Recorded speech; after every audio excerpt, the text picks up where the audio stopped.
Once upon a time, in a small town surrounded by towering mountains, there was a high school called Instituto Vale das Sombras. 5 senior students, Amanda, Pedro, Rafael, Julia, and Beatriz, decided to go on an unforgettable excursion before they graduate. They planned an exciting adventure camping on the highest mountain in the region. Excited by the prospect of getting away from the school routine and connecting with nature, the friends carefully prepared for their journey. They packed tents, sleeping bags, food, and anything else they might need. On a sunny Friday morning, they set off towards their chosen location, Wuthering Wind Mountain. Upon reaching the bottom of the mountain, the 5 friends found a perfect spot to set up camp. The dense vegetation all around provided a sense of isolation and mystery. The tall trees blocked out the sunlight, creating a dark and enigmatic environment. They were excited, but something in the air felt heavy and strange. Amanda, the bravest of the group, suggested that everyone explore the mountain before night fell. She thought it would be exciting to discover secrets hidden in that mysterious setting. The others agreed, albeit with some apprehension. And so, they started up the steep and winding trail. As they advanced, the air grew colder and colder, and the sounds of the forest seemed like ominous whispers. An unsettling wind howled through the trees, echoing like a macabre chorus. The group couldn't help but feel a growing sense of unease, but they were determined not to let fear overwhelm them. The sun was setting over the horizon, staining the sky blood red when they finally reached the top of the mountain. The panoramic view was breathtaking, but the frightening atmosphere enveloped them like an evil mist. They decided to return to the camp before total darkness fell on the forest, causing their hearts to race in terror. It was Pedro, one of the group, who had been suddenly knocked out of the way by the bushes. The others rushed to his aid, but when they arrived at the scene, Pedro had completely disappeared. Panic gripped the friends. They frantically searched the surroundings, shouting Pedro's name, but there was no response.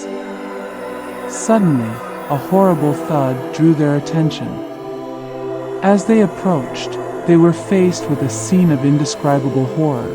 Pedro's shattered body was lying on the ground, his guts strewn around. His head was crushed, as if it had been brutally hit by an unknown force. The other 4 friends panicked and barely managed to hold back their vomit at the horrific sight. Fear took hold of them, but they could not be paralyzed. With tears in their eyes, they ran back to camp to get help.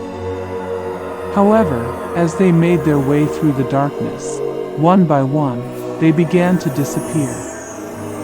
Julia was the next victim, found in a bush, also torn apart and mutilated. Beatriz and Rafael clung to each other, shaking with fear. They knew that they had entered a real nightmare, a terrible trap deep in the mountain. With each step they took, the horror deepened. Beatriz tripped over something, and when she looked down, she saw Julia's decapitated head, with a look of eternal terror on her face. Desperate, Beatriz and Rafael ran as fast as they could, but something sinister was chasing them in the shadows. It was an evil, insatiable presence, feeding on their fear. The 2 friends reached the edge of a precipice and realized they had nowhere to go. The sinister creature approached, revealing itself as a monstrous shadow. Its eyes glowed with an evil fire, and its mouth was full of razor-sharp teeth. Beatriz and Rafael were cornered, ready to face their terrible fate, but then, suddenly, the sun began to rise over the horizon. The night of terror disappeared as if it had never been. Beatriz and Rafael woke up, panting and sweaty, in their tents at the camp.